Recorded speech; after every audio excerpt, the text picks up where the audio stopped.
Maraming probinsya sa Pilipinas ang may haka-haka patungkol sa mga duwende. At para sa iba ay may kaakibat pa na swerte. Pero mag-ingat mga ka-wonder dahil may iba't ibang klase ng duwende. May duwending itim, ang duwending mapanlinlang at kung ituring ay masama. Duwending pula, mahirap kilalanin dahil mayroong mabuti at masama. At ang duwending puti na siyang may hatid na swerte.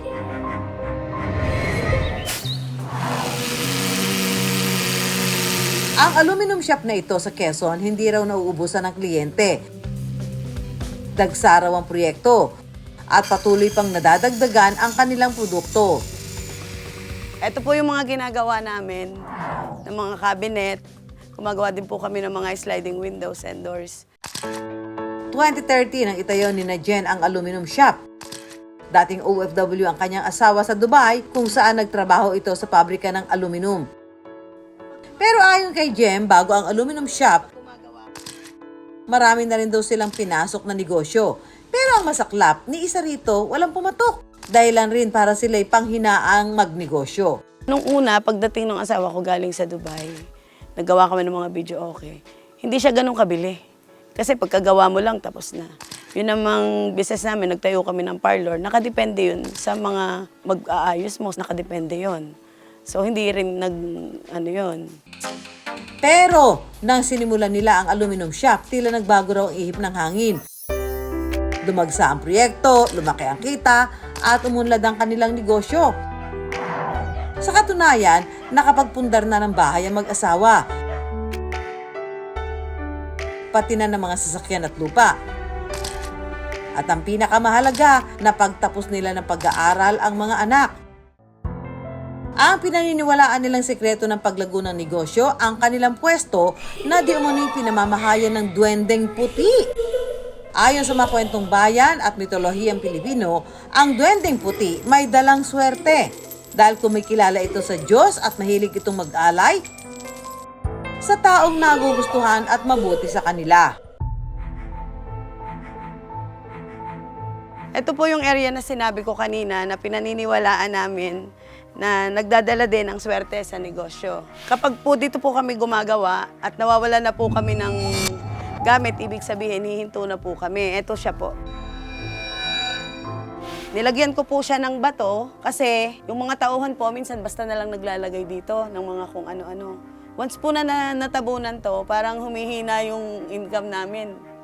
Humihina po yung dating ng customer. Pero ito po talaga, alam ng mga tauhan namin na hindi po talaga siya pwedeng lagyan ng kahit na ano. Sinubukan ng iWonder team na mag-install ng camera sa shop pagpatak ng alas 5 ng hapon. Lumipas ang ilang oras hanggang lumubog ang araw. Walang nahagip o nakuna na duwende ang team sa lugar. Ayon sa dating nagmamay-ari ng lupa, dati raw may punso sa pwesto. Pero kinailangang bungkalin para patatagin ang lupa.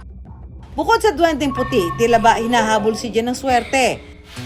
Sa kanilang pwesto rin kasi, may nakatanim na puno ng opli o as is kung tawagin ng iba. Isa itong uri ng puno na maikukumpara ang dahon sa papel de liha dahil sa mga maliliit na tinik. Na kapag kiniskis, pinaniniwala ang nakahahatak ng mga mamimili. Kapag po may negosyo ka, dapat daw po may ganito ka. Para yung customer mo, hindi nawawala. Parang balais is lagi siya na gusto laging magpagawa o bumili sa'yo. At kung hindi nga naman sinuswerte, si Jen mayroon pang pangatlong lucky charm. May Egyptian foot din daw kasi siya na nag-viral nitong mga nakaraang buwan. Paniwala ng iba, ang sino mang may ganitong hugis ng paa, kung saan mahaba ang hinlalaki hanggang paikling hinliliit, sigurado raw yayaman. Ang tao raw na may Egyptian foot ay pinaghihinalaang may dugong bughaw at parte ng royal family sa Egypt. Tingnan na ang mga paa, mga ka-wonder! Nakakatuwa naman na nalaman ko na yung ganito daw paa ay swerte. Yun, natutuwa ako, bihira daw yung ganitong paa. Ngunit paalala, wala pang siyentipikong pag-aaral ang nagpapatunay dito. Inuulan man ng swerte si Jen at ang kanyang pamilya ngayon, hindi naman daw niya nakakalimutan ang kanilang pinagdaanan noon. Galing man sa negosyanteng pamilya si Jen, minulat daw sila ng kanilang magulang sa pagiging madiskarte. So nakagisnan ko rin simula nung mag-asawa ako.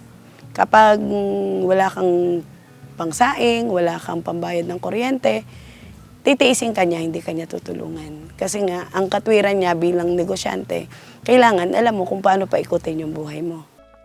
Kaya paalala ni Jen at kanyang asawa, hindi lahat dapat iniaasa sa swerte. Kaya tandaan, sa bawat swerte pumapasok, dapat may kasama pa ring pagsisikap at pagkakayod.